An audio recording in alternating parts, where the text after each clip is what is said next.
Hello and welcome to today's exploring session. And today we are looking at Respublica by almost certainly Nicholas Udall, who is one of those playwrights for a particular period in history of whom everyone likes to put every single play that's printed at that time under his name. So there's quite an extensive or an incredibly small repertoire of works that are associated with him, most of which we have already done.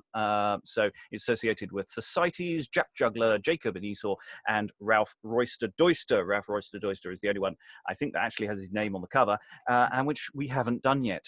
However, I'm perfectly happy to say that all of those plays do seem to be by a very similar author, and I'm very happy to say that they are all very much together. Jack Juggler we've done as a full cast audio production. Thersites features a giant snail. Actually, I don't know if he's giant or not, but he probably is in any production. And we had a lot of fun with Jacob and Esau on YouTube as well. So there's lots of material. Links are available to go and discover more there. Now, Respublica is a show we should actually about now have been releasing our full cast audio production. Unfortunately, about 30% of the way through recording or more, the plague hit, and the way we were recording that particular show meant that we had to stop production. So we actually have a huge amount of work done on this, none of which has been released and probably won't be released for another 6 to 9 months at least. So this is our sort of late return, beginning hello to this play. I've got to pretend I know less about it than I do. Alan similarly has done some work on this with me as well. He's going to pretend or feign ignorance.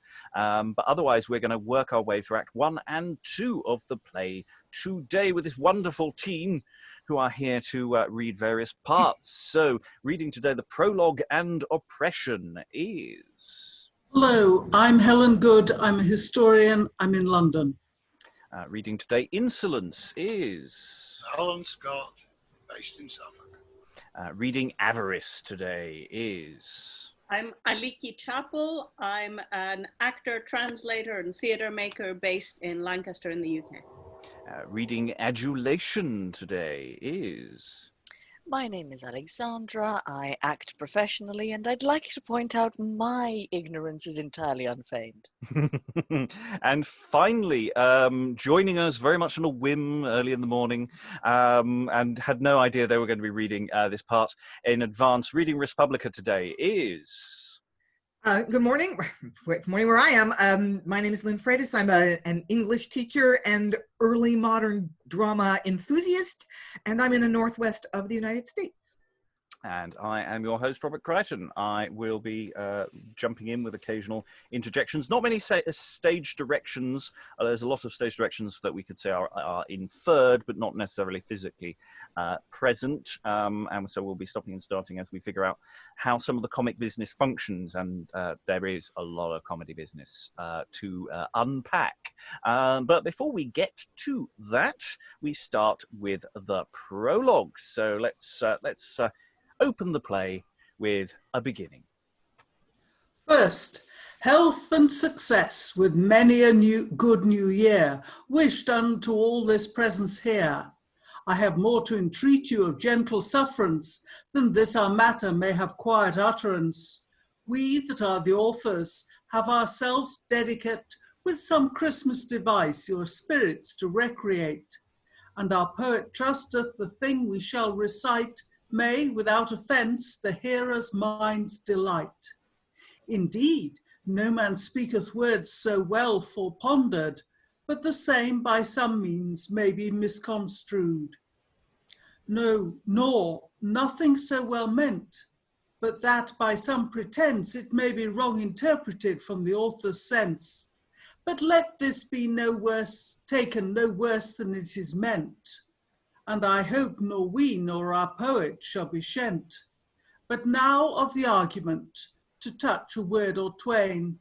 The name of our play is Respublica, certain. Our meaning is, I say not as by plain story, but as it were in a figure by an allegory, to show that all commonwealths ruin and decay from time to time hath been, and shall be alway, when insolence, flattery, oppression, and avarice have the rule in their possession. But though these vices by cloaked collusion and by counterfeit names hidden their abusion, do reign for a while to commonweal's prejudice, perverting all right and all order of true justice, yet time trieth all, and time bringeth truth to light, that wrong may not ever still reign in place of right. For when pleaseth God such commonweals to restore to their wealth and honour wherein they were afore, he sendeth down his most tender compassion to cause truth to go about in visitation. Verity, the daughter of sage old Father Time, showeth all as it is, be it virtue or crime. Then doth justice all such as commonwealth oppress, tempered with mercy, endeavour to suppress, with whom anon is linked tranquillity and peace, to commonweal's joy and perpetual increase.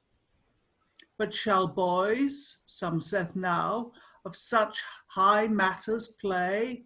No, not as discussers, but yet the book doth say, ex ore infantium perferisti laudem. For when Christ came riding into Jerusalem, the young babes with the old folk cried out all, and some, blessed be the man that in the Lord's name doth come.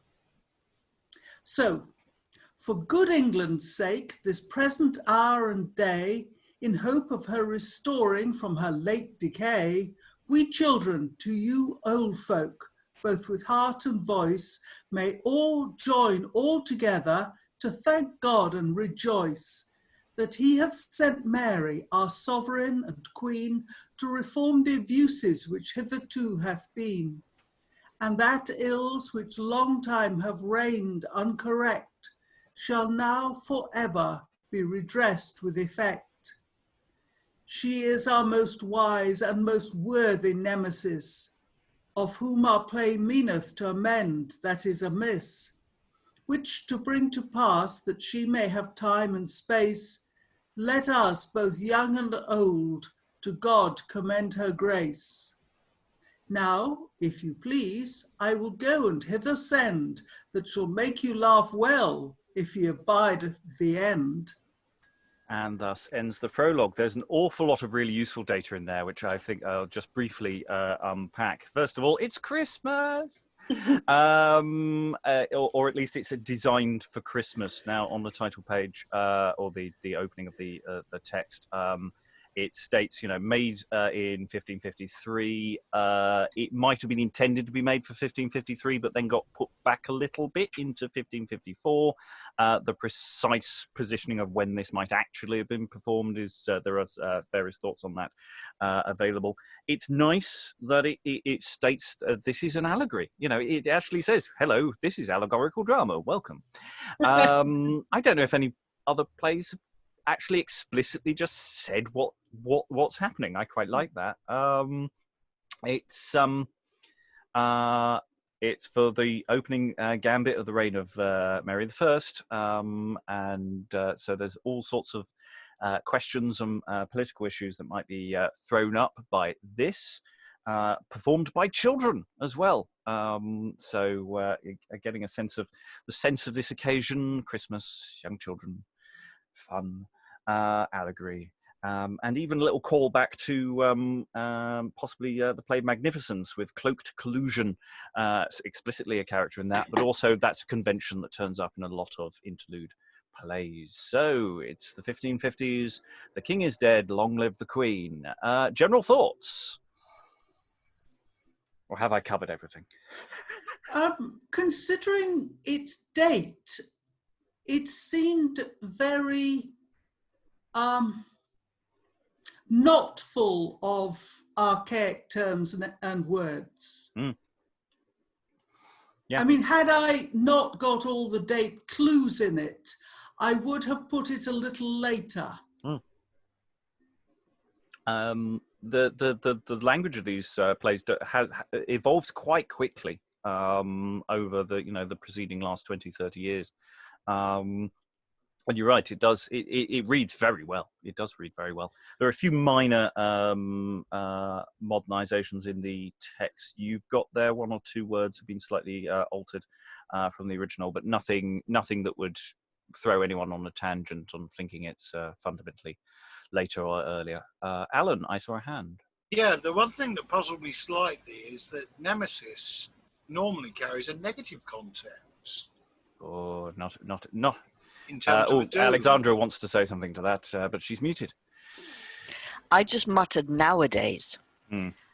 That's our kind of contemporary interpretation of nemesis, the word meaning sorry? Comeuppance. Yeah, and also this unsurmountable kind of oppositional force. But I think they refer to it as in the Dramatis Personae as the goddess of redress. And correction. Correction, yeah. It's a balancing. It goes mythologically. It goes through stages. So yeah, presumably they're looking at it as a balancing or a that's the best word, force. Yeah. No, thanks for that. That's helpful because it is this drift in the way words are used over time that can cause confusion. When the world has gone awry, nemesis is there to tidy up. Perhaps is the way to put it. Other thoughts? Yeah, it's prologue. It's told us where we are. It also says it's going to be funny. Yes. I don't believe it somehow. Well, let the action of the play convince you otherwise, or not. And it says they're boys, so we know who the performers are. Yeah. Yes, the little ones, or not so little, depending on the age range. So let's get into the meat, I think. Let's get into the meat. So we open with the appearance of Avarice. So let's give Avarice a head of steam there. Now, Goddy God, everyone, both great and small, from highest to lowest, Goddy God to you all, Goddy God! Should I say, even or mourn, if I mark how the day goeth, God give me sorrow, but Goddy God! Each one 20 and 20 score of that ye most long for. What would ye have more? You must pardon my wits, for I tell you plain, I have a hive of bumblebees swarming in my brain, and he that hath the compass to fetch that I must fetch, I may say in counsel, had need his wits to stretch. But now, what my name is, and what is my purpose, taking you all for friends, I fear not to disclose. My very true unchristian name is Avarice, which I may not have openly known in no wise. For though to most men I am found commodious, yet to those that use me, my name is odious. For who is so foolish that the evil he hath wrought for his own behoof, he would to light should be brought? Or who had not rather his ill doings to hide, than to have the same bruited on every side? Therefore, to work my feet, I will my name disguise, and call myself name Policy, instead of Cometize. Name of Policy is praised of each one, but to rake Cromwell's seed, Avarice is alone. The name of Policy is of none suspected, Policy is ne'er of any crime detected, so that under the name and cloak of Policy, Avarice may work facts and scape all jealousy. And now is the time come that, except I be a beast, e'en to make up my mouth and to feather my nest, a time that I have waited for a great long space, and now may I speed my purpose, if I have grace. For hear ye, sirrah, our great grand lady mother, noble Dame Respublica, she and none other, of the offals, the refuse, the rags, the parings, the baggage, the trash, the fragments, the sharings, the odd ends, the crumbs, the driblets, the chippings, the patches, the pieces, the brokelets, the drippings, the flittants, the scrapings, the wild waifs and strays, the skimmings, the gubbings of booties and praise, the gleanings, casualties, the blindest keats, the forging of forfeits, the scrape of extreats, the excess, the waste, the spoils, the superfluities, the windfalls, the shreddings, the fleecings, the petty fees, with 1,000 things more, which she may right well lack, would fill all these same purposes that hang at my back. Yea, and 10 times as many more bags as these, which should be but a flea biting for her for to lease, that if I may have the grace and hap to blind her, I doubt not a sweet lady I shall find her. Her it were nothing, yet many a small maketh a great, and all things would help me, whatever I may gate. Full little know men the great need that I am in. Do not spend daily, of that I do win, then age cometh on. And what is a little gold to keep a man by dread that is feeble and old? No man, therefore, blame me, though I would have more. The world waxeth hard, and store, they say, is no sore. Now the chance of thieves in good hour, be it spoken. Out, alas, I fear I left my coffer open. I'm surely undone. Alas, where be my keys? It is gone that I have sweat for all my live days. Worth all horse and thieves and such covetous knaves that for their winding sheet would scrape men out of their graves. And off goes Avarice, looking to make sure that the money is safe. This is an important plot point for later, as is the fact that he has a cloak. This is also going to be important for later. We've already got the introduction of a fake name. Anyone playing the allegorical bingo card will have waited for fake name for vices to turn up, and it came very early on. Always nice to know. Avarice is rather fun, I thought. Good interaction with the audience, as the vice always gets. Did you enjoy yourself, Aliki? I did. That is a splendid list. Mm. Oh, the list was brilliant. I kept going and going and going. Oh, great. Mm. Again, another one of those sort of mid-Tudor things of just, yeah, we've got a comedy list business thing that our clowns do, and that's a really good example of one. I really like that one. I mean, it goes into all parts of life. I mean, it starts fairly household, and then it leaves, and by the end, we're talking about the law with its cheats and forfeits, and yeah, it really is an excellent list. Mm. And yeah, Avarice, true to name, quite interested in money. Great need, has a great need for money there. True to form. I love the whole bit about policy. And we've had in other allegorical plays, we've had people say, but I am going to pretend my name is, but they haven't gone into it in quite as much detail, and that's really lovely. Yeah, this play is very interested in the detail of that. Yeah. There is more to come. There is more to come. Any other thoughts before we go into, shall we say, more getting more into the business of the play? That's the earliest I've seen to feather my nest. Oh, I think. Yes, it's a good line, isn't it? I do not know, but that's one to look for. Any other viewers at home know of an earlier? Let us know. Other thoughts?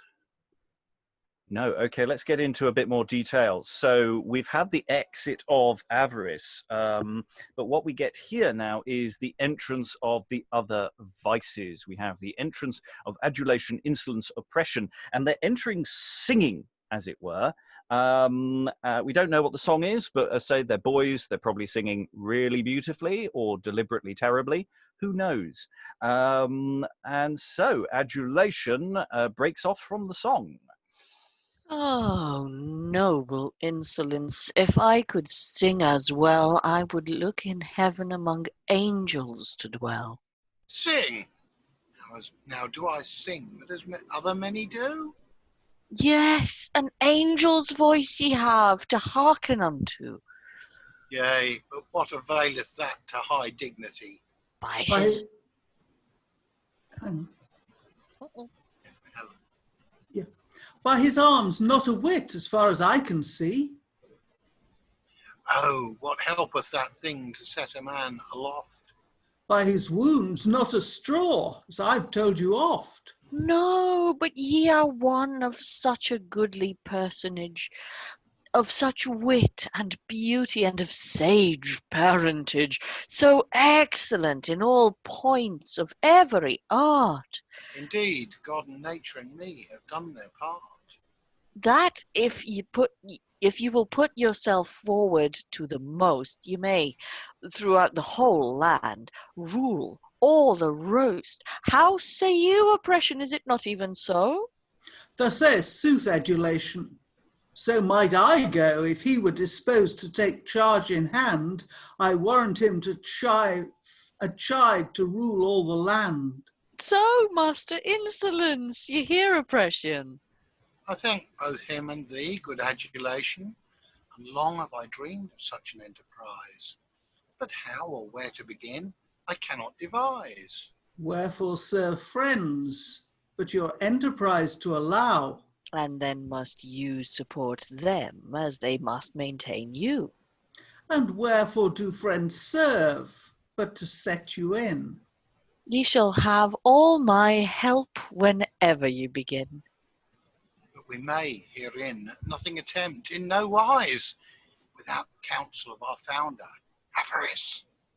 He must direct all his gear by his Holy Ghost. For he knoweth what is to be done in each coast.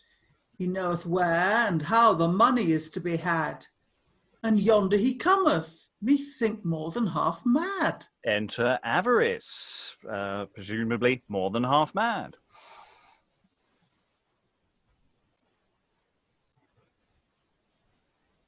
It was a fair grace that I was not undone clean. Yet my key was safe locked under mine locks, I ween. But e'en, as against such a thing as my heart will throb, I found knaves about my house, ready me to rob. There was such tooting, such looking, and such prying, such hearkening, such stalking, such watching, and such spying. What would ye, my masters? We look after a cat. What make ye here about? We have smelled a rat. I'll wheel on such noses, thought I, by and by, that so quickly consent where head and gold doth lie. Had I not come when I did, without all fails, I think they had digged up my walls with their nails. Let us speak to him and break his chafing talk. Such greediness of money among men doth walk, that have it they will, either by hook or by crook. Let us call to him that he may this way look. Whether by right or by wrong, in faith some care not, therefore catch that cat may, hardly, and spare not. All hail our founder and chief, Master Avarice. The devil is a knave, and I catch not a fleece. When ye see your time, look this way your friends upon. I doubt not a scoundrel and rake as well as one. Here be that would fain be disciples of your art.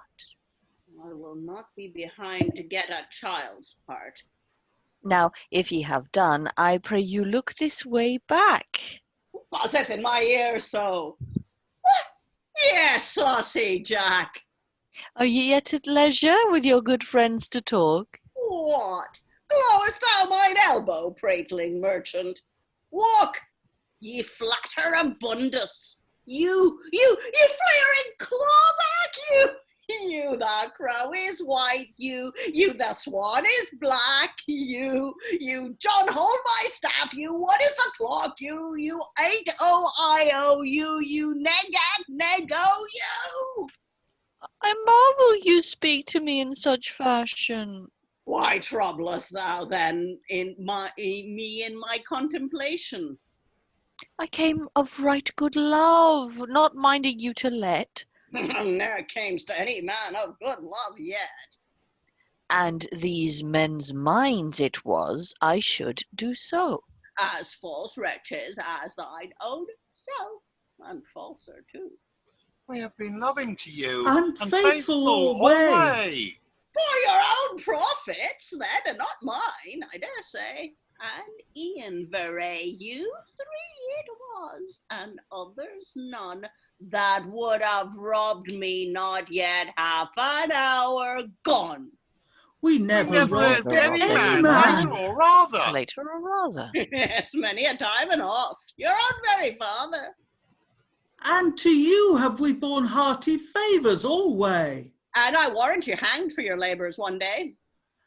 That's our God. As our God we have always honoured you. And Ian, as your God, I succoured you.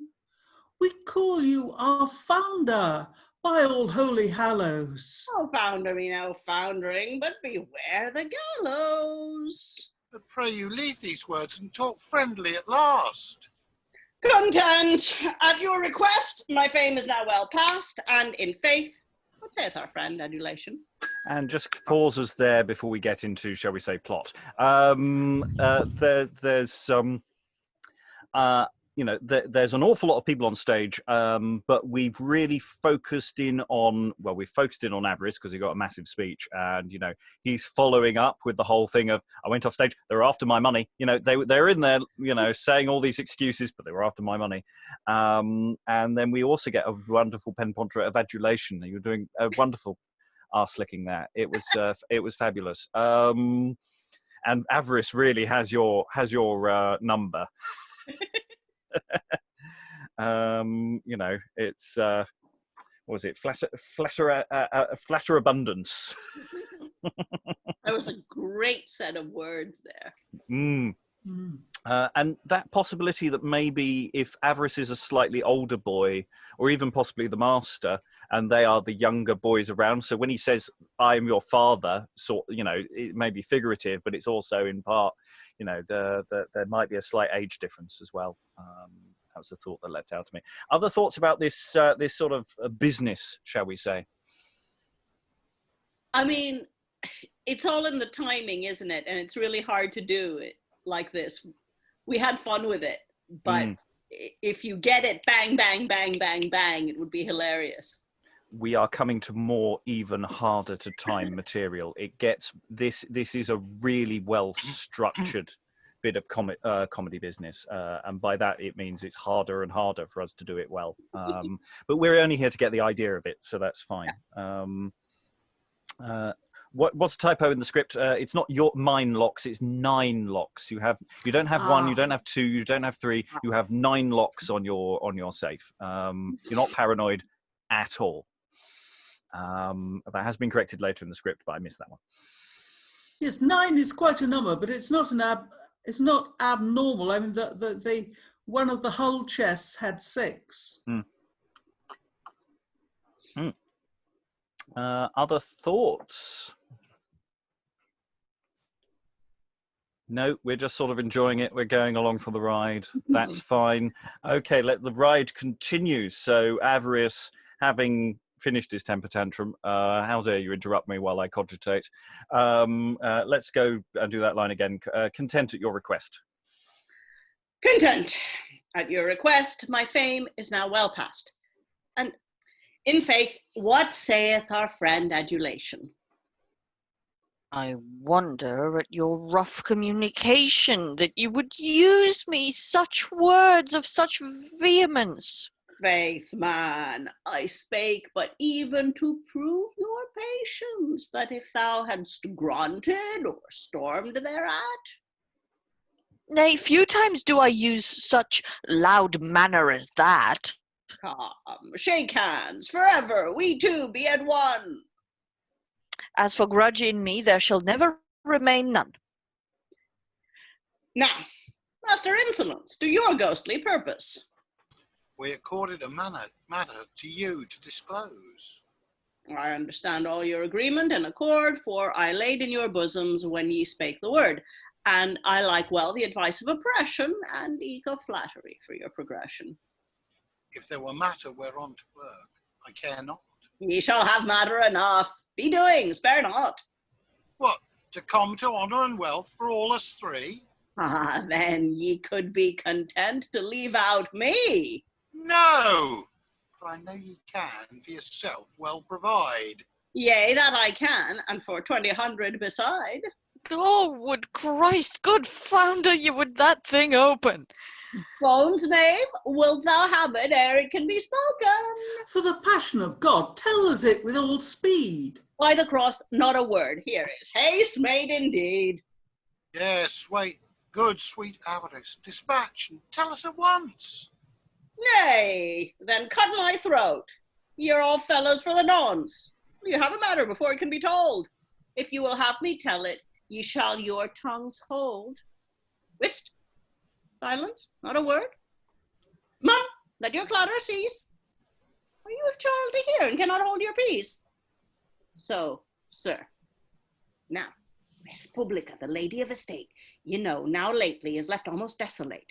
Her wealth is decayed, and her comfort clean ago, and she at her wit's end what for to say or to do. Fain would she have succour and easement of her grief, and highly advance them that would promise relief, such as would warrant her spirits to revive might mount to high estate, and be most sure to thrive. So? Well said. Ha! What is this ha, On, forth! Go to. Tell on. Body of me. Mum, What say ye? Hey, tough. Hem, What? Hearken, tough, What say ye? nothing. not a word. Not you neither. Mum, Did ye speak or not? No, No, no, Nor yet do not. no, no, no, no. no. no. That.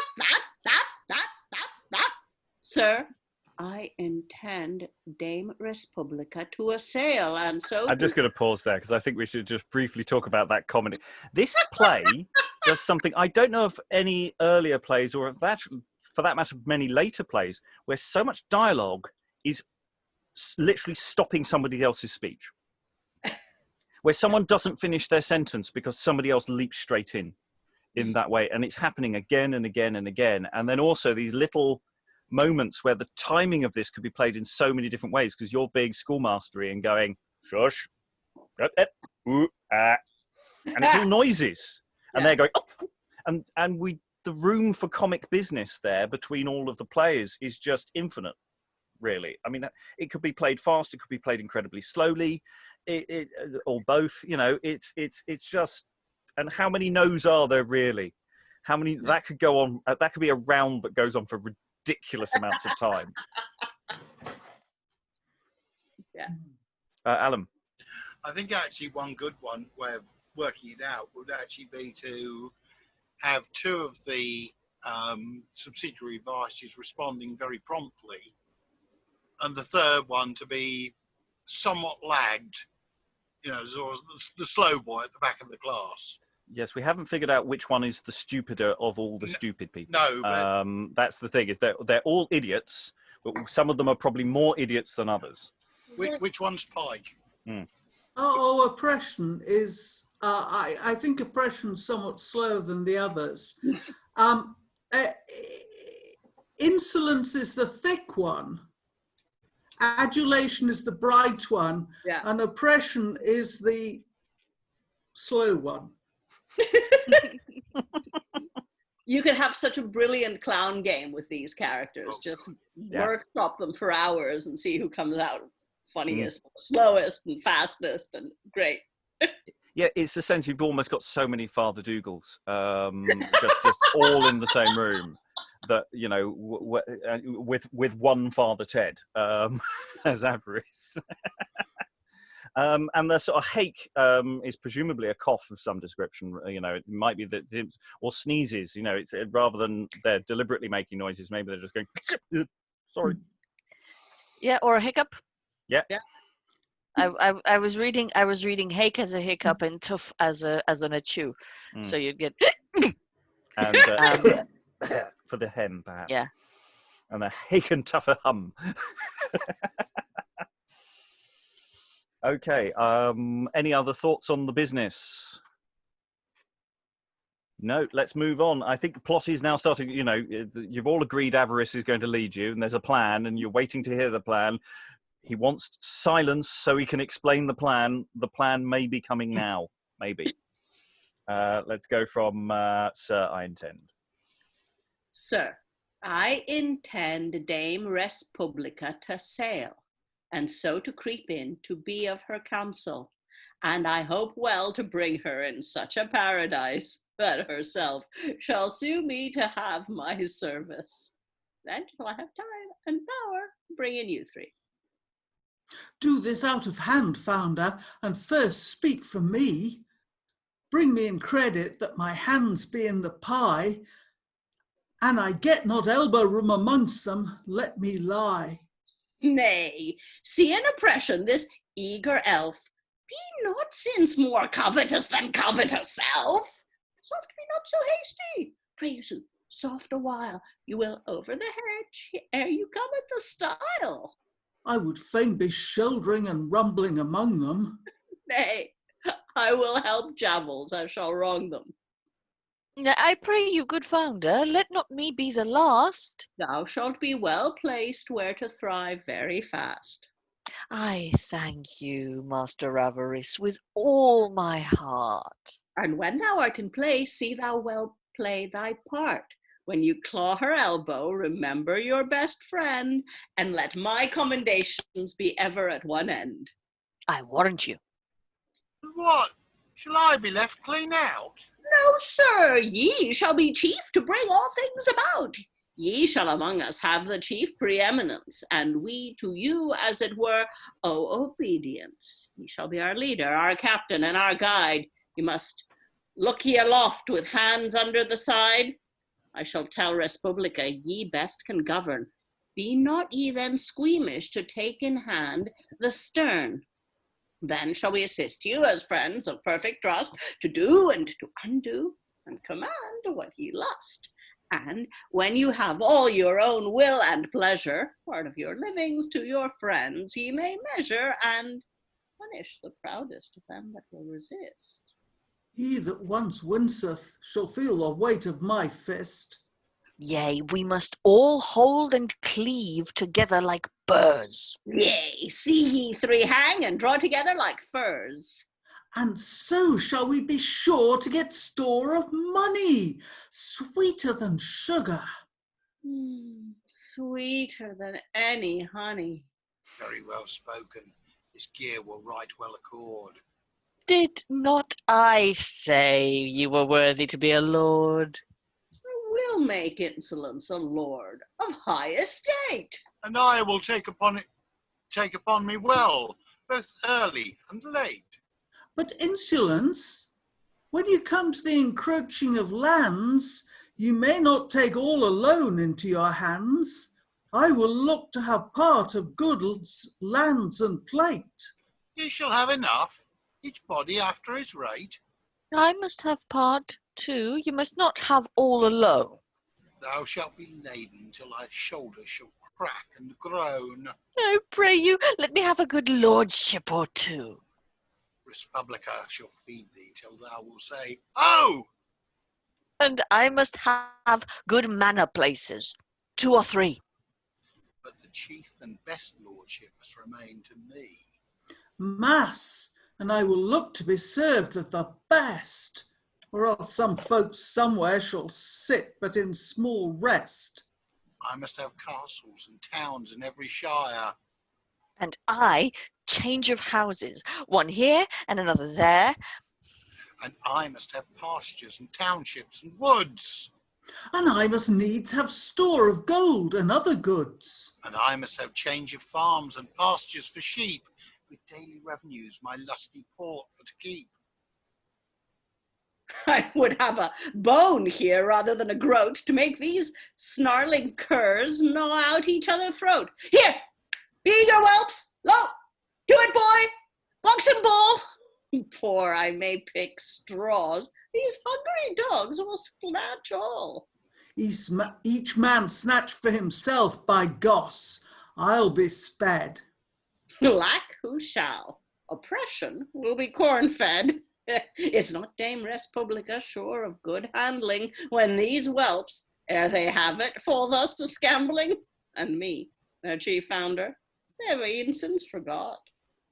Thou shalt have gold and silver enough to thy lot. Respublica hath enough to fill all our laps. Then, I pray you, sir, let our founder have some scraps. You doltish lout! Feed your founder with scraps! You were well served, your head would have some raps. I spake of goodwill. Nay, fight not, good Avarice. What any of us getteth, thou hast the chief price. Then whatever you do, you will remember me? Yea! Hey! Well, so do then, and I forgive you all three. But when do we enter? Every man his charge. As soon as I can spy Respublica at large, I will board her, and I trow so win her favour that she shall hire me and pay well for my labour. Then will I commend the virtues of you three, that she shall pray and wish under our rule to be. Therefore, from this hour, be ye in readiness. Doubt not of us, thou seest our greediness. If it be at midnight, I will come at the first call. And they go forward one after other. Do but whistle for me, and I come forth withal. That is well spoken. I love such a toward twig. And he whistleth. I come, founder. That is mine own good spaniel, Rig. And come on, back again. All three, come back again. Our founder calleth us back. Return then, amain. Okay, I'm just going to pause us there. Technically, the script says we're going into another scene. It's all alike. It's all running into each other.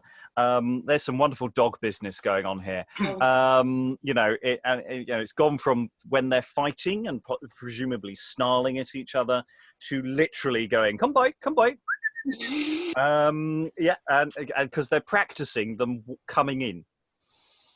They're practicing entering for later on when he introduces them to Respublica. Avarice does not trust these people to be able to walk and talk at the same time. Like many an actor that one has encountered over the years. It's great because the Avarice, of course, does want everything and everybody wants everything. And he's saying, well, I'm going to come in, do the stuff. And then they all immediately, oh, you'll mention me, won't you? You'll mention me, won't you? And it's like, there's unity is almost impossible with this group, and it's fab. I want houses, I want castles, I want things, I want. So yeah, no problems here at all. Can't foresee any issues. So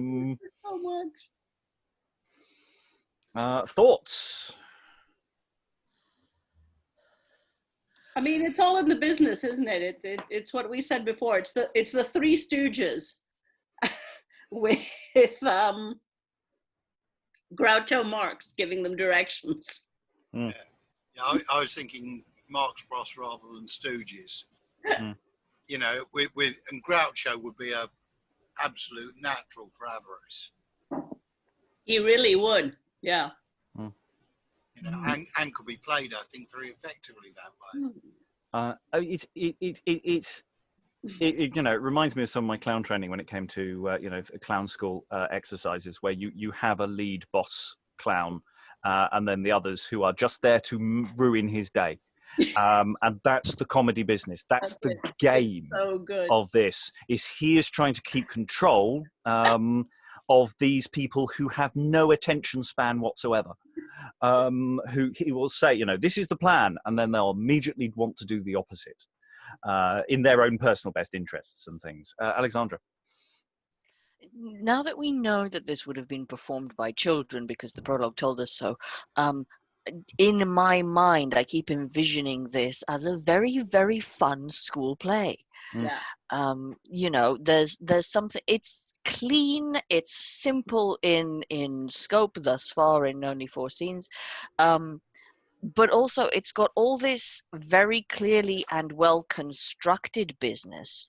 That means the text is aiding the directing of itself, so that you're kind of led by that as a performer. You're not having to do a lot of investigating and a lot of kind of digging out of motives or piecing out of the text flows really well as well. So I feel like, as an I don't know, 8-year-old or 12-year-old boy, this would be so much fun. Because you've only got one motivation. You want stuff.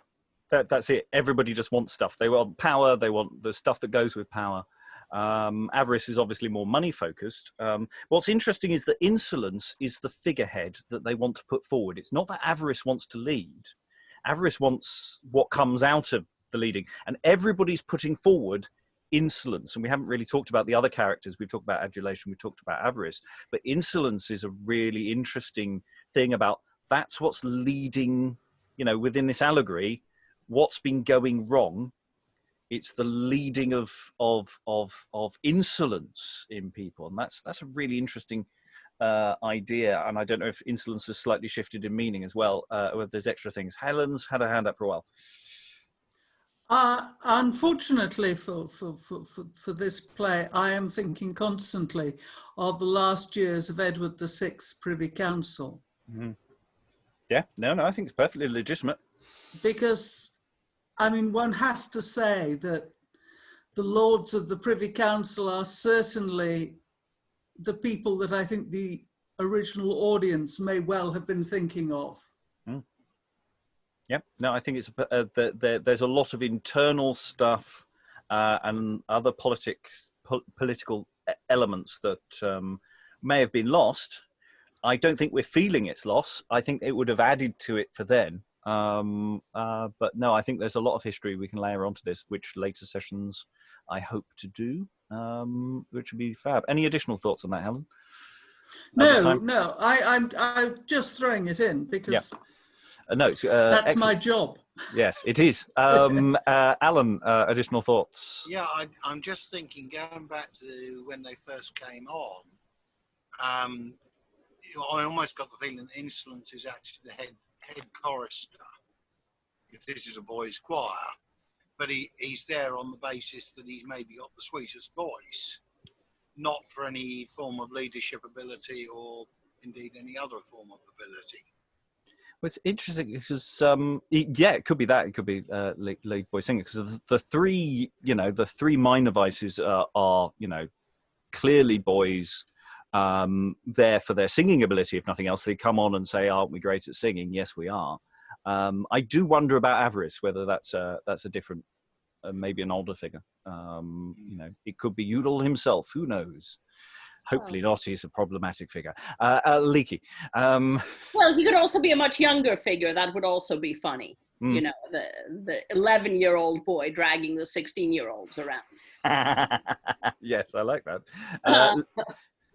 But I was thinking about Insolence, and for me what comes to mind is a very contemporary allegory that actually that works really well for me. The sheer unmitigated gall of some politicians. Yes, welcome to the cabinet. I wasn't going to go so far as to spell it out, man. I didn't say which cabinet. I think you'd say pretty much any cabinet in the last 40, 50 years. Or indeed the Oval Office. Yes. Lynn, did I see a hand waving? You're muted at the moment. No, I just was, yeah.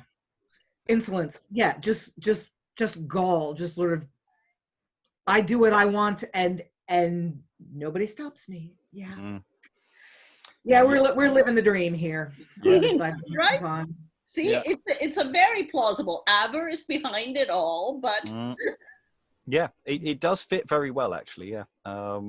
Maybe not so much insolence as privilege, perhaps, is perhaps another way. Entitlement. Yeah, entitlement. Yeah. Yeah. Okay. The next scene, which literally doesn't really function as a separate scene, it's just literally they've all walked off stage and they're going to walk back on stage again. With the hilarious. With the whistling as they try and rehearse the con, shall we say, that they're about to do. So the whistling has occurred, and insolence and oppression. Oh, maybe that's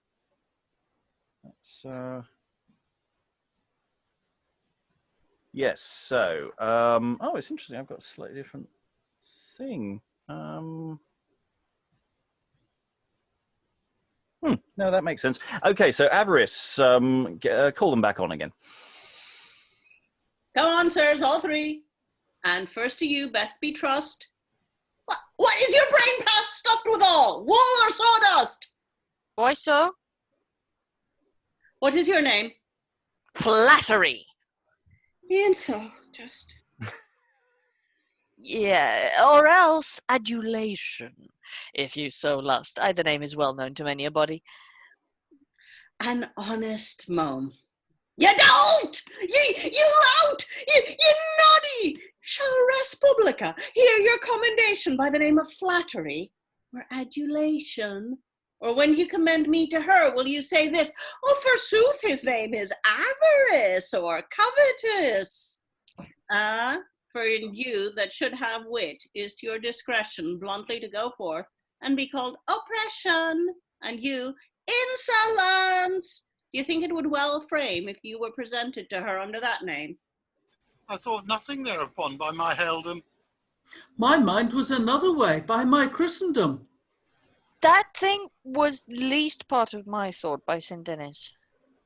Oh, Mary, your minds were all on your halfpenny. But, my masters, I must on mine honesty pass, and not run on head like a brute beast or an ass. For is not oppression each where sore hated, and is not flattery openly rebated? And am I not, I, Avarice, still cried out upon? Yes! I could have told you that a great while agone, but I would not displease you. And you, insolence, I have heard you ill spoken of a great way hence. In my conscience, the devil himself doth love you. But changing your ill name, fewer shall reprove you, as I, mine own self, where my name is known, am right sore assailed, to be overthrown, but doing as I will now counterfeit my name, I speed all my purposes, and yet escape blame. Let us then have new names, each man without delay. Else will some of you make hanging stuff one day. Thou must new christen us. First, what shall my name be?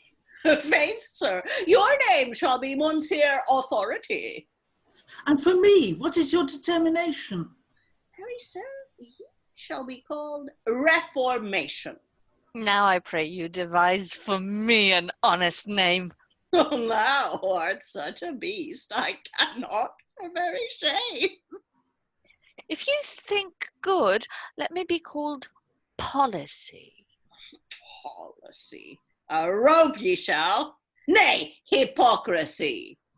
Fie, that were as slanderous a name as Flattery. And I keep for myself the name of Policy. But if I devise for thee, wilt thou not shame me? Nay, I will make thee proud of me, or else blame me.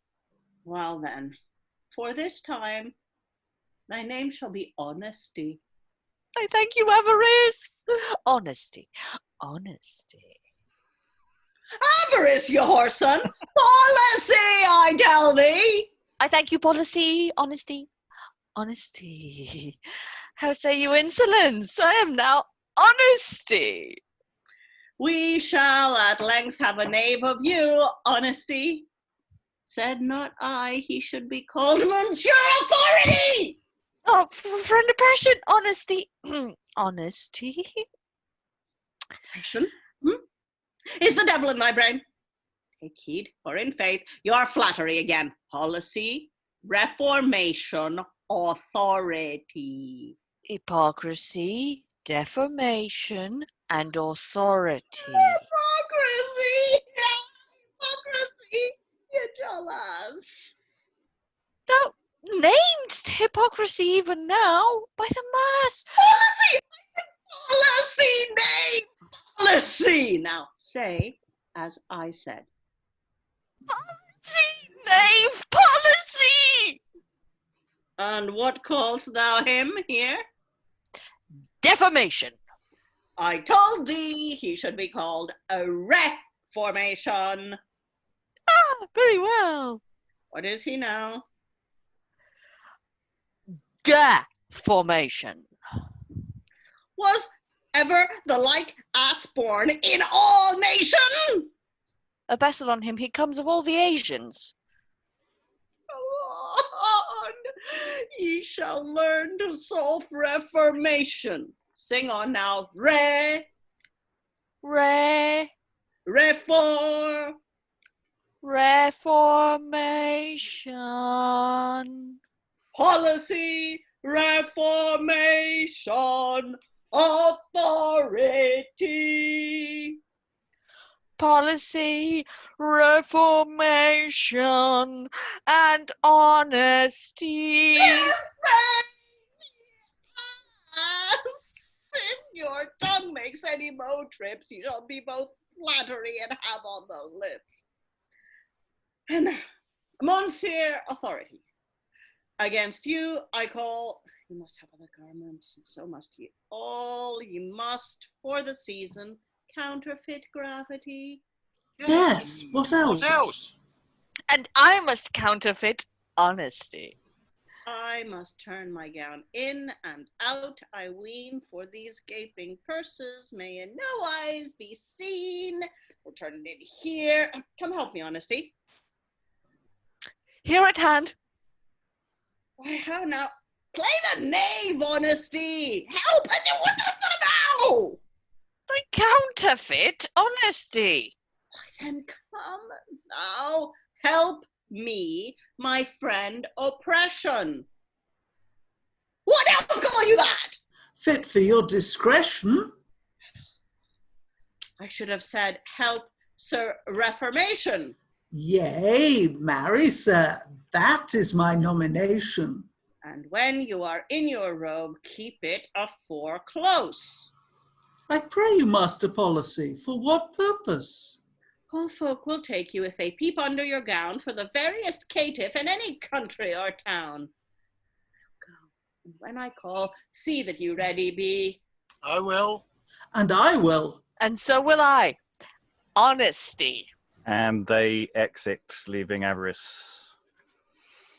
Well, now I will depart hence, also for a space, and to board Respublica, wait a time of grace. Wherever I find her a time convenient, I shall say and do that may be expedient. And exit Avarice as we close Act 1, which will flow relatively naturally into Act 2.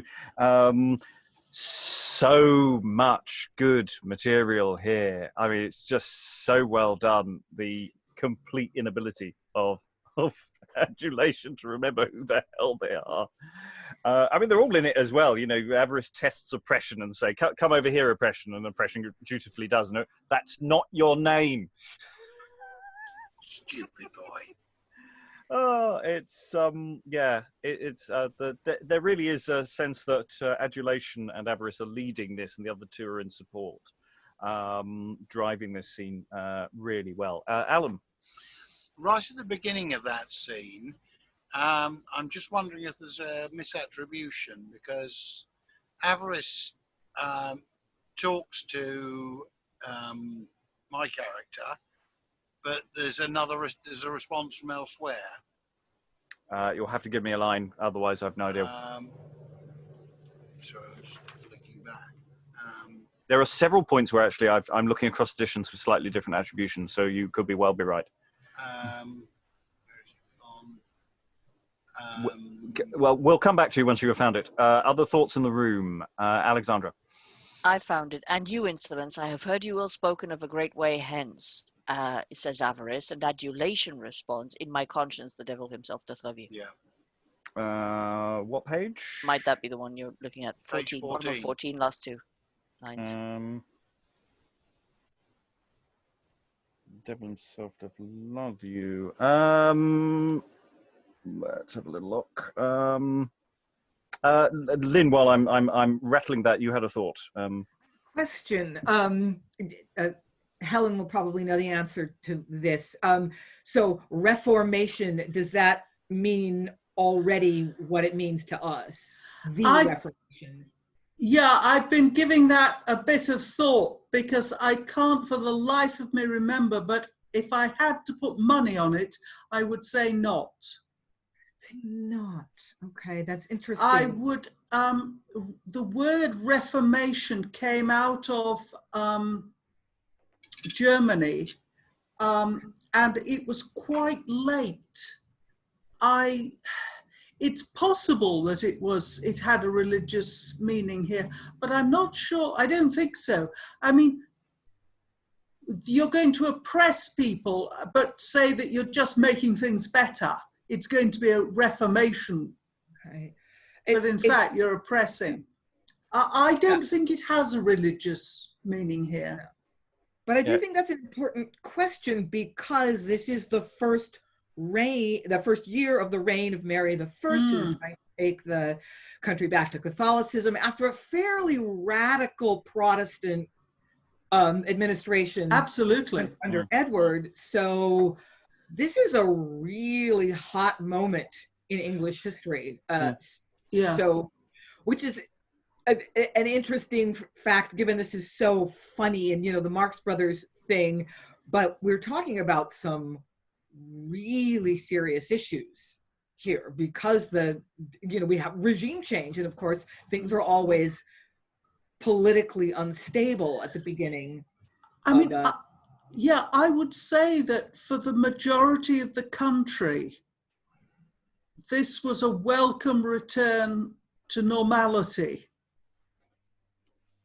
I mean, at this stage, the country was still largely Catholic. Yeah. Edward was only king for 6 years, 5.5 years. Yes, but it was like only, but I mean, the hot Protestants, the hot Protestants were, they were a very small proportion of the population. The usual turnaround, they reckon, when you stop to get to sleep, when you stop counting Catholics and stop counting Protestants and start counting Catholics, is said to be about 1570. That's the tipping point, the traditional tipping point. But there is an additional complication as well, because the text is written by a Protestant. So, and just because you're performing a play for a monarch does not mean the play is putting forward the monarch's position. It may, in fact, explicitly be doing the opposite or doing something slightly different. So interesting. Because remember, it's early in Mary's reign. We don't know precisely where she's going to go. Just to throw that one in, just to make life even more confusing. We've got 3 days of this. We'll get more data as we go. So just on that note, I don't see any change in that attribution. It seems like is it adulation's line you're questioning, or it seems perfectly reasonable. Well, in which case, what it is adulation cutting is across cutting in, when insolence has been addressed. So that again could be a bit of business. Yeah, it's so much crosstalk. The whole play is structured that way, in a way that is absolutely fascinating. I'm seeing lots of things in chat. Yes.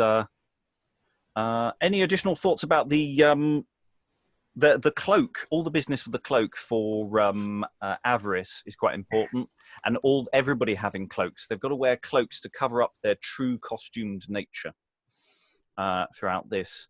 and with Avarice, it'll become even more grotesque slightly further down the line. Just to foreshadow that. The thing is, they're trying to train them to disguise themselves as somebody else. They can't get their names right. They better get their clothing right. Otherwise, it all falls apart really, really quickly. Alan? Is there a cross-reference here to turncoat? It's the same principle, yeah. You're reversing your cloak, therefore one side will be presumably gaudier than the other.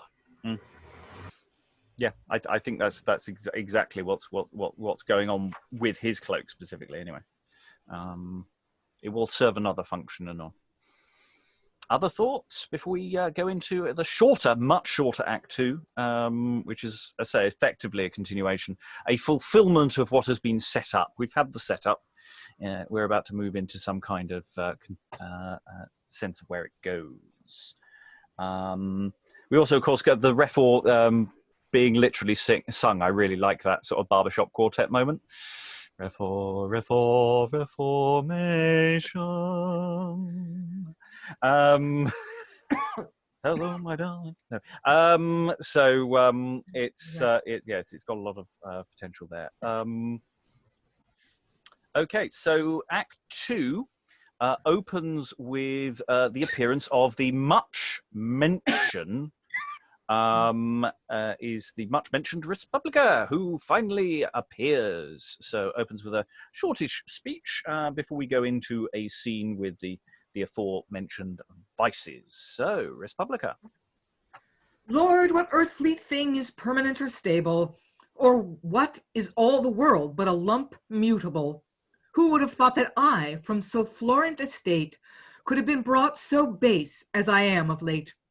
But as the waving sea do flow and ebb, of course, so all things else do change to better and to worse. Great cities and their fame in time do fade and pass. Now is a champion field where noble Troy was. Where is the great empire of the Medes and Persians? Where be the old conquests of the puissant Grecians? Where Babylon? Where Athens? Where Corinth so wide? Are they not consumed with their pomp and pride? What is the cause hereof? Man's wit cannot discuss, but of long continuance the thing is found thus. Yet by all experience, thus much is well seen, that in commonweals, while good governors have been, all things have prospered, and where such men do lack, commonweals decay, and all things do go back. What marvel then if I, waiting a perfect stay, from most flourishing wealth be fallen in decay? But like as by default quick ruin doth befall, so may good government at once recover all. And enter Avarice, play acting as though thinking hard. You're muted at the moment, Avarice. Alas, my sweet bags, how lank and empty ye be! But in faith and troth, sirs, the fault is not in me. Well, my help and comfort, O Lord, must come from thee. And my sweet purses here, I pray you all, see how the little fools gasp and gape for Gromwell's seed. If it be thy will, Lord, send some redress with speed. But in faith, good sweet fools, it shall cost me a fall, but I will shortly fill you and stop your mouths all.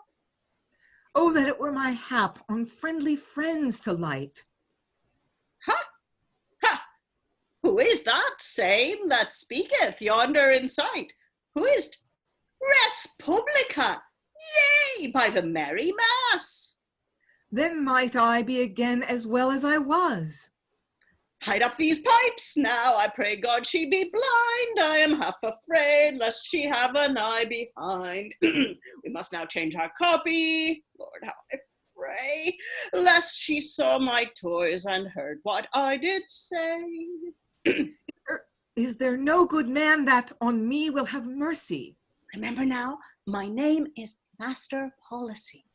All thing I tell you must now go by policy. Hark, methink I hear the name of policy. Who calleth conscience?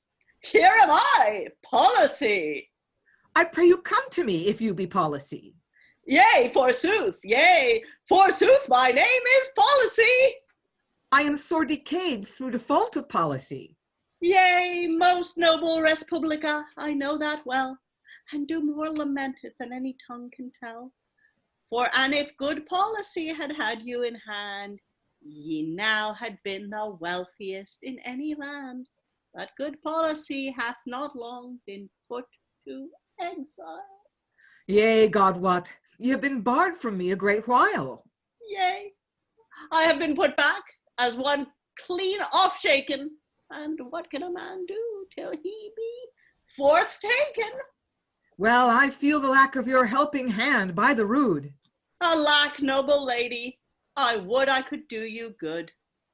Yes, policy, you might end it all if you lust.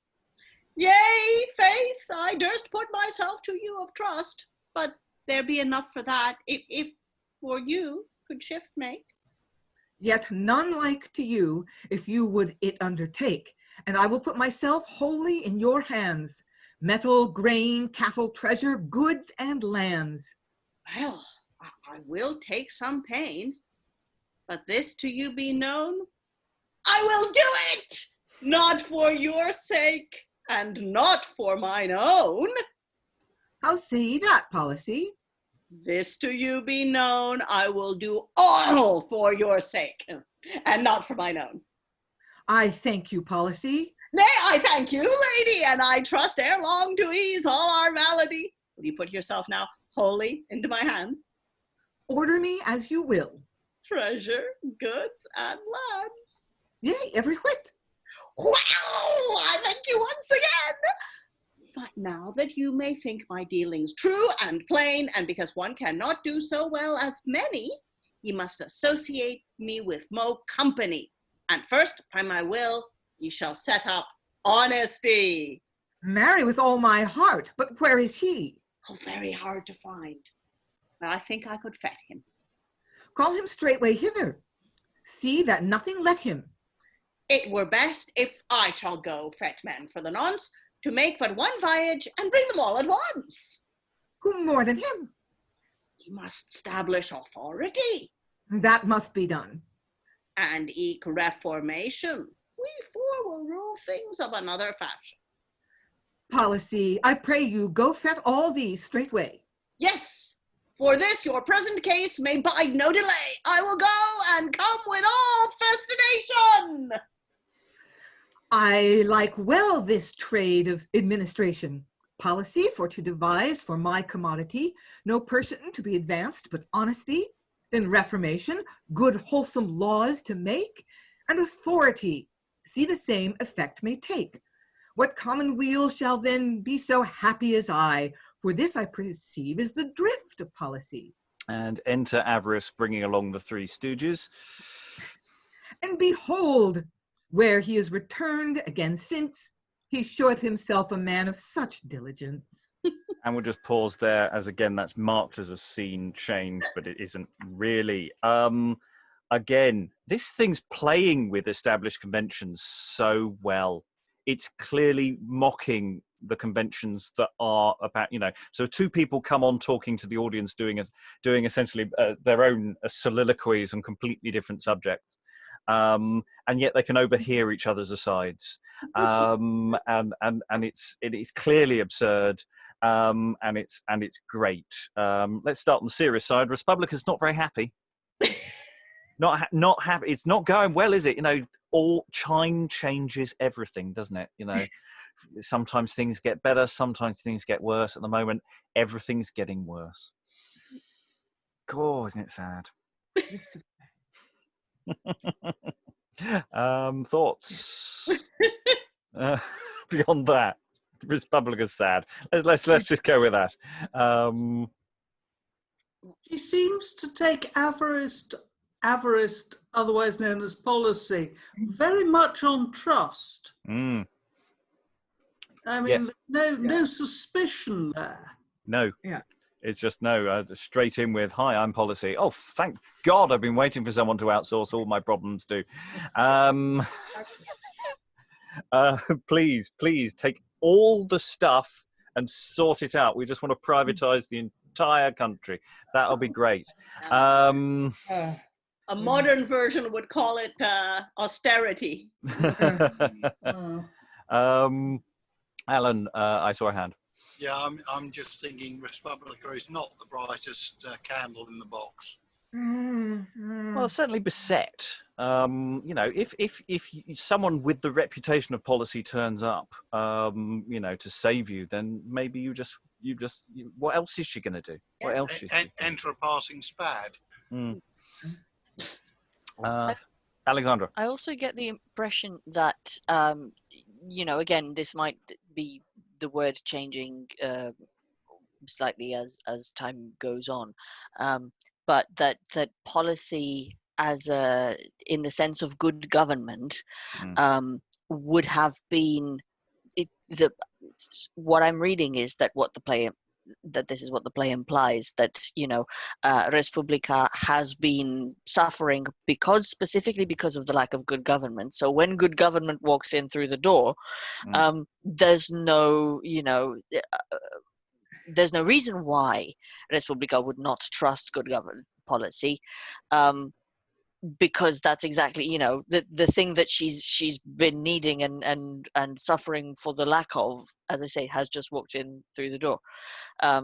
So the convention of the story would be that because they're representing the complete principle, there's no need to dispute or to mistrust or to kind of do anything rational. It's Order me as you will, please. Yeah, Helen. I was rather surprised that she took so well to policy, because I've always thought of policy as being a rather pejorative term. Later in the period, it's negative. It's very negative. In the period that I mostly look at. Yeah, it's policy, but dishonest policy. So so that kind of surprised me, but evidently we have a valence change in that word right between the 1530s and the 1580s. It could be that it's part of the scheme of everything that you can be taken in by policy itself. That's actually part of it, is that it's not just that he's disguising himself as something more respectable, but it's also something that's more respectable but is also flawed. That might be pushing things a bit far and making the allegory really untidy, but maybe it's not as clear cut. Alexandra, next. I just wanted to point out that etymologically, that's what it means: government, civil administration. So it may be that it's devolved from that, starting in that period and all the way down to us, but that the meaning that we're supposed to take it as at this point is the clean meaning of administration. Yeah, maybe we're in the historical period where it becomes devolved because of what's going on around it. Literally, this is the historical moment that may be creating that change in meaning, perhaps. Alan? I'm just wondering, actually, whether policy is almost referring to the ancient regime taking back control. Yeah. Well, referring to status quo ante. Another quick, I should know this, but when was Machiavelli's The Prince published? It's much earlier, isn't it? Was it 15th century, actually? I think it's earlier. I don't know whether it's published in this country yet. Is it in translation? Yeah, but I mean, we wonder if that was sort of a pivotal text for the way policy is thought of, where it's above board. It's above board. People assume until you have that text where someone argues it's a tool to manipulate systems in order to maintain power. So that sort of disingenuousness may be something that's just sort of not part of English thought yet, but it's getting there. Yes, written 1513. The So Prince. Yeah. Yeah. So it might be percolating by now. I Oh, thought so. yes, well percolated by now. Yeah. Alan. I have a vague recollection that part of Thomas More's Utopia was actually a response, in part, to The Prince. So that's, based about half a century old, or 30 years old by this point, isn't it? Anyway, we're possibly diving too deep into something that probably doesn't matter too much. Clearly, she thinks it's a good thing, and that's the disguise. And that's all we need to convey to an audience at this time. We may get additional information or evidence later. Definitely, she's really, really keen on policy. It's everything's going a bit to pot at the moment. But I do love the fact that they're talking across each other in the same space. I think that's just lovely, and I love the way that Avarice sort of just goes to the audience. Just to remember, boys and girls, my name is. The panto-y element of this play is strong, especially as it's a Christmas show.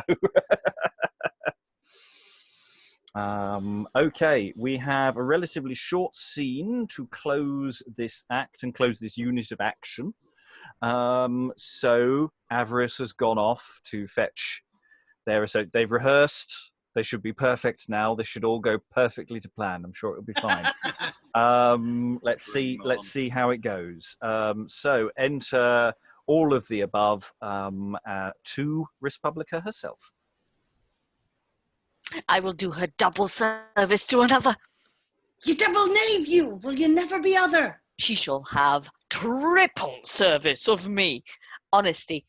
You quadruple knave! Will you never use modesty? Thou drunken whoreson, dost thou not perceive where Respublica stands ready us to receive? What talk have they yonder among themselves together? I have spied her now. Shall I first to her thither? Soft, let me present you. I ween they be in fear. Policy, approach, and bring my good friends near. Come on, my dear friends, and execute with goodwill such office as each of you shall be put until. Dame Respublica, it is that for you hath sent. Come on, friends, I will you unto her grace present. To serve her, we are pressed, heart and whole intent. Madam, I have brought you these men for whom I went. Policy, I thank you. You have made speedy speed. Therefore, be ye double welcome, and welcome friends indeed. Madam, your grace to serve, we are all fully bent. And, madam, ye shall find me double diligent. That is spoken with a good heart, but who be ye? Forsooth, madam, my name is Master Honesty. Honesty, well said. Madam, this is honesty. Yea, forsooth, and to please your grace, I am Honesty. Madam, he is for you. On my word, regard him. Yes, and with large preferment I will reward him. I thank your grace, and I will for you take such pain that ere I deserve one, ye shall give me twain. Honesty, your tongue trippeth. How said ye take such pain? That ere ye give me one, I will deserve twain. By your license, madame, to take away this mote. Nay, honesty will not see a wem on your coat. Now, unto you I recommend a reformation. Of him no small need now in this nation. Well, now that ye bid me abuses to redress, I doubt not all enormities so to repress as shall rebound to your wealth and honour at length. Thereto shall authority aid you with his strength. Yea, for authority to govern is most fit. If ye, Dame Respublica, do me so admit, I doubt not to hamper the proudest of them all. And among you destroy avarice. We shall. We shall. Vanquish oppression and adulation, for those three have nigh wrought my desolation. Sirs, keep your gowns close before I say, have you forgotten now what I told you one day? There is another, too, that would be chased hence. Who is that? Lucifer's son called Insolence. Yea, say truth, and many naughty ones more than he. If ye dare trust us. All. All shall reformed be.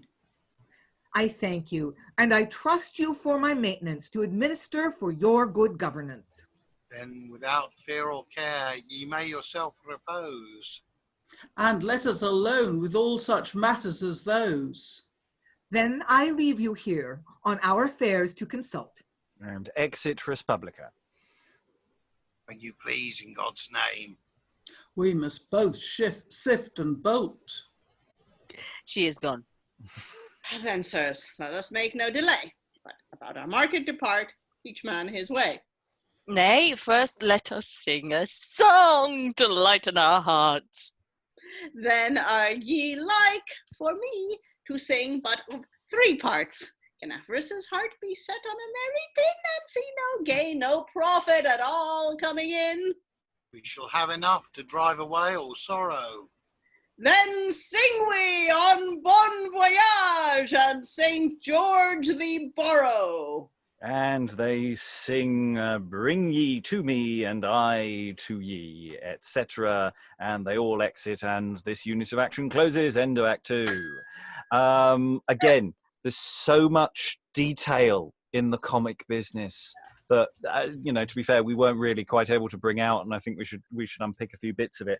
I mean, the hems were very well done, I have to say. The hems are written in there of literally, let's get rid of avarice. Yes. Mm-hmm. And make sure you've covered your cloaks. It's again, at that moment when they're talking about the people that they are, their cloaks are slipping and you can see whatever costume denotes their character underneath. So all that's really, really nice.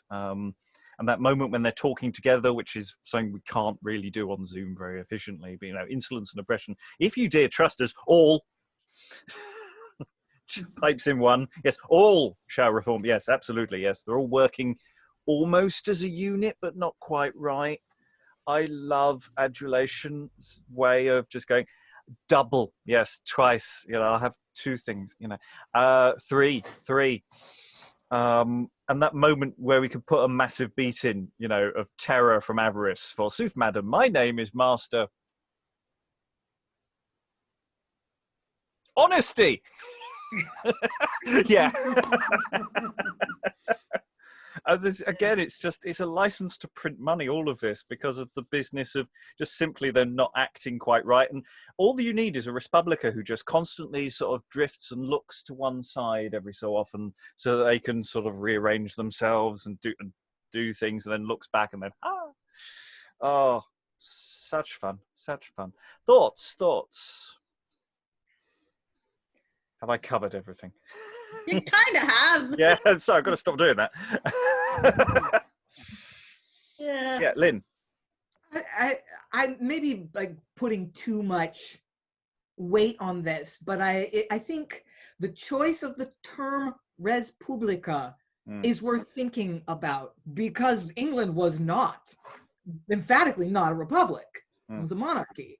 So Respublica, as opposed to nation, as opposed to Britannia, as opposed to, I'm sure there's a number of terms that would indicate the nation state that aren't Respublica, public thing, this thing of ours that, invokes the populace at large, as opposed to, a nation in the abstract. I think that's important, but I really don't know exactly what to make of it, but I think that word choice matters.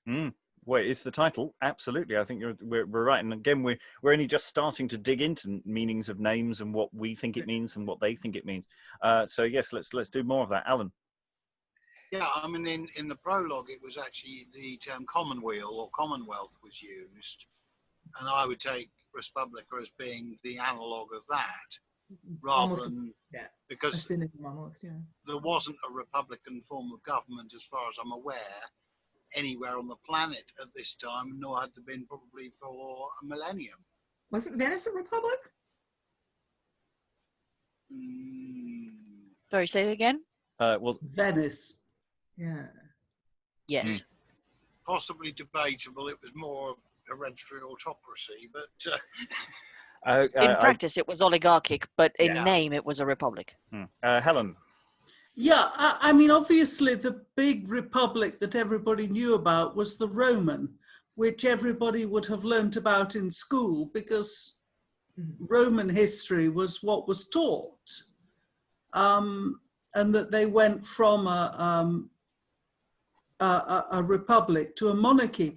But I don't think that that's this sort of republic. I mean, I see res publica as Alan says, the Commonwealth. And ages before we had what we think of as the Commonwealth period, known by some as the interregnum. Oliver the First. Yeah. Ages before that, Commonwealth was used tremendously. I mean, you had the caterpillars of the Commonwealth, people who undermined it. But you know, for the good of the commonweal and the good of the Commonwealth were very, very common. And I think if we take Respublica as just being a Latinization of that. There you go. Just as adulation is a Latinization of flattery. Yes. I mean, Alan. Yeah, just a thought. Helen's mentioned the Roman Republic. What would the awareness have been among those who'd been through grammar schools of the Platonic Republic? Plato and the Republic, you know, the Grecian theories.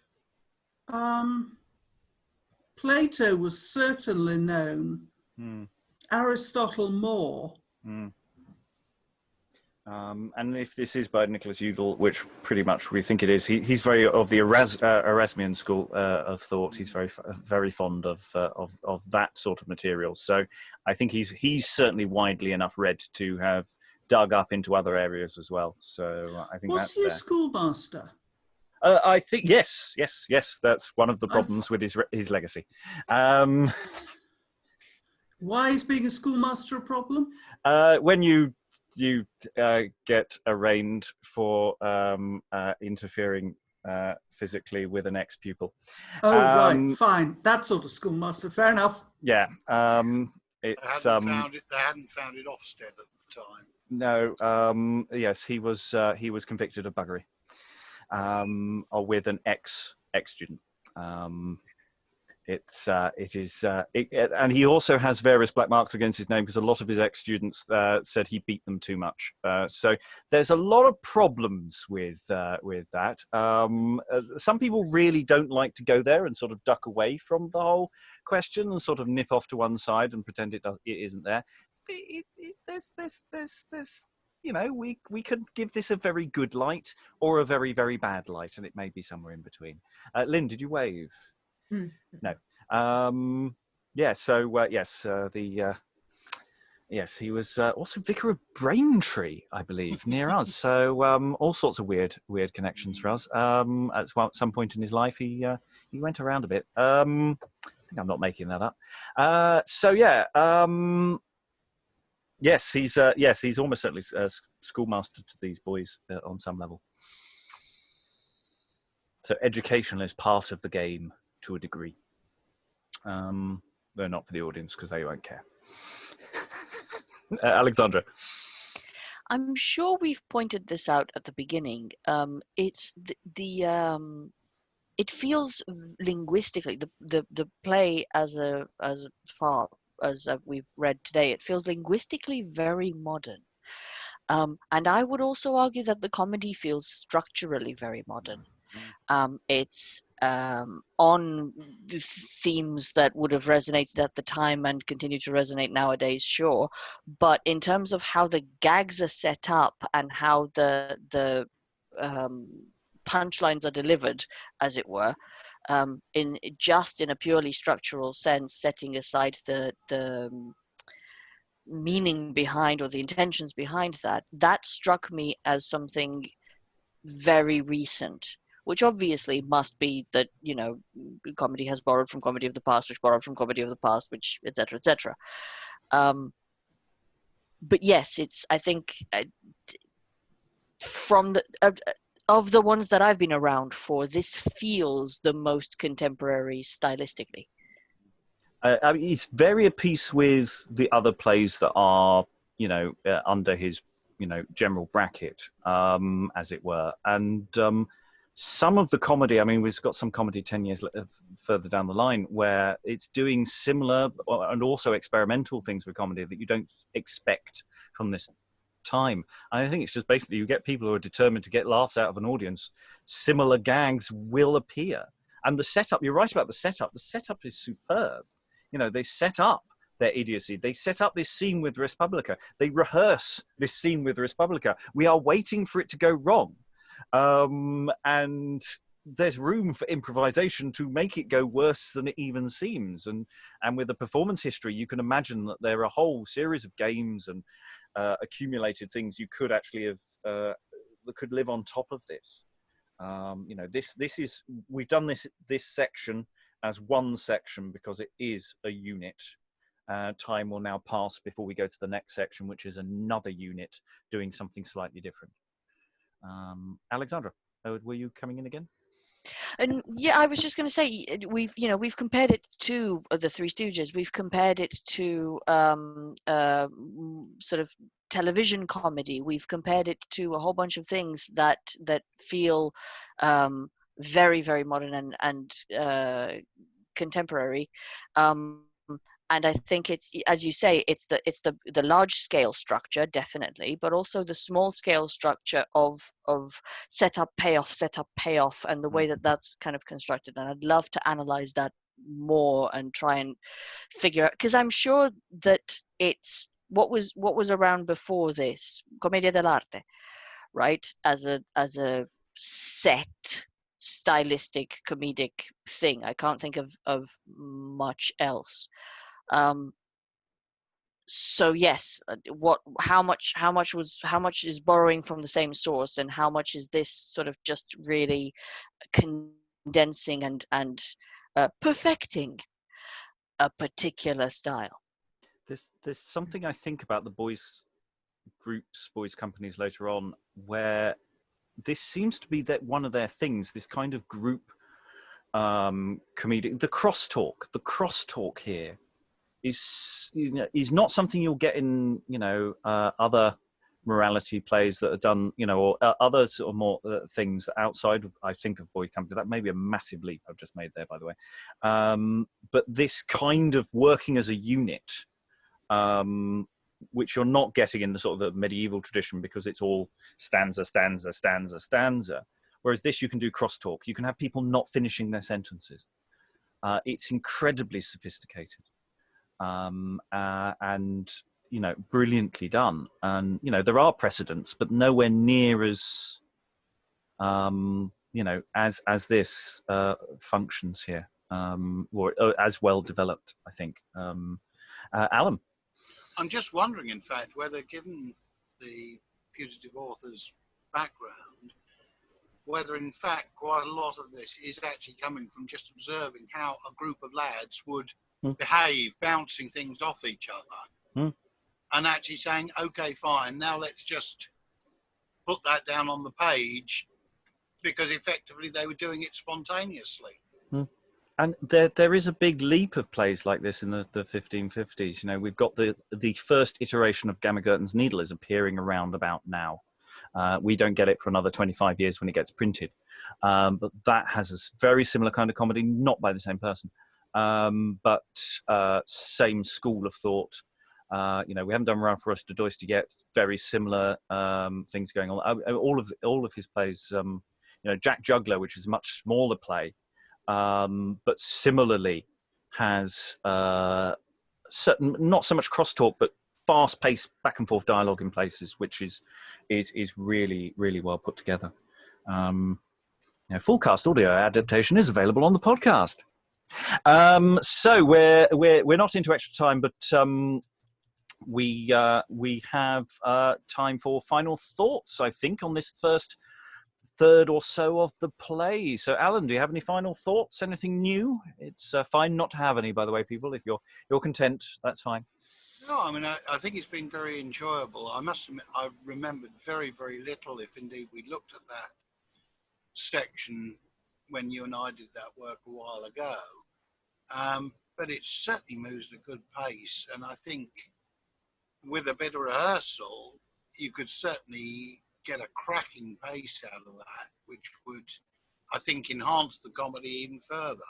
Mm. It's absolutely not one to just do on the hoof. You've got to really work at this. You need a team that can do comedy almost in place already before you can go into this, rather than start cold. Helen, Alan. Room. Yeah. Helen, final thoughts? I must say I approached this play with a certain amount of trepidation, another allegorical lead of bullshit. But it isn't. It's been fun. It's been fun. It's a lot. I have a lot more respect for Udall, and I might even read some of his other work. No, I do recommend him. Yes, Alexandra, final thoughts from you. You are muted, inevitably. Yeah, I figured I say everything I mean whilst muted. No, I was just going to say I think I've expressed mine already, which is that I'm thus far at least I am fascinated. Excellent. Yes, there's still a way to go. There is a way to go. Lynn, not knowing you were coming in on this session, but welcome and thank you for reading in. Oh, thank you. Thanks for allowing me to play. I love it. So going back to something Alexandra mentioned, not just the style of the comedy seems surprisingly contemporary. The language, just on the level of the syntax and so forth. It struck me as this is much easier to cold read than like Marlowe or Johnson, who were later, would be, which is unexpected. And I wonder if that has to do with genre more than historicity. It's not that language evolved to become closer to what we're speaking today, but that in the interlude genre, it's just going to be less difficult. That complicated syntax that you say in like Gorbaduc, where you've got dependent clauses with independent clauses with independent clauses. But that's tragedy, and that's not how you write for an interlude. So that the language here has been mercifully easy to cold read. Though, just briefly to say about Gorbaduc, that's another play that fascinatingly, the moment you actually put it on its feet, so it suddenly delivers so much more than you'd actually think reading it off the page. I mean, Helen's point is really right about interludes, is that so many of them you just look at the title and you go, please, dear God, no. And and even not even interludes as well. We looked at Liberality and Prodigality, and we looked at that title and thought, oh God, it's going to be terrible, and it turned out to be a delight. Even though that's a much later play, and this is the thing about some very serious historical. It's going to be an important source material, I can tell you. And that's the thing, is that a lot of these plays do not sell themselves. And that's sort of, I think, is the big challenge for us, is how do we sell this, this play for the future, and because it on paper does not look good. Aliki, how was Avarice for you? Do you feel more or less paranoid about your wealth? Well, I don't think I did Avarice justice, but I'm going to forgive myself because I don't think I could have under the circumstances. There's so much physical stuff that I want to dig into with this. And I'm really quite happy with being text alone because I'm happy in the realm of words and I don't miss the business. But here it's just crying out, Aliki, pay attention, we're here. Yeah. It is the frustrating. There are some texts we do which are better for this medium than others. Yeah. You know, and yes, this is on the list of panting to do live. There's a logistical problem with doing it live, but we haven't reached it yet. You could do a cinematic version, I think, or a television version that would work really well as well. Just kind of be inspired by that type of, you know, what we do in the shadows, The Office type opportunities for physical comedy. I was thinking more You Have Been Watching style sitcom, actually. Okay. Studio audience canned laughter track. No, you'd get real laughter with this. You would. But it would be better as a vehicle for existing comic teams. Yeah.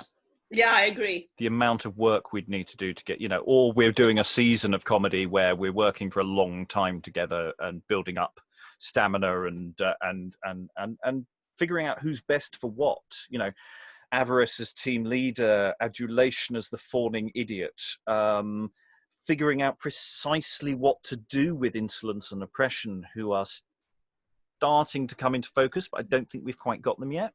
I like the way Oppression immediately talks about oppressing people the moment he gets a chance. Is he the heavy?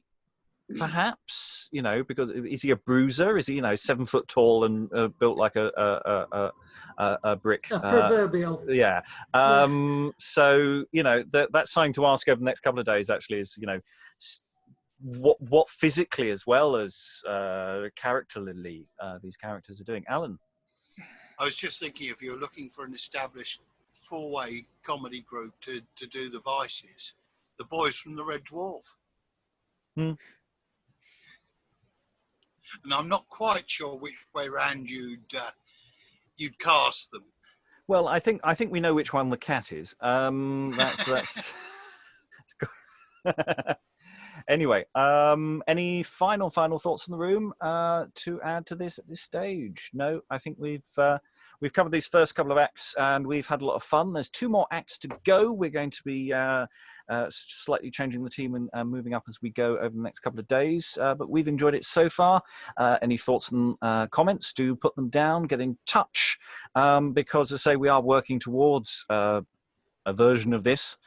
Some of it is too late to change, but some of it isn't.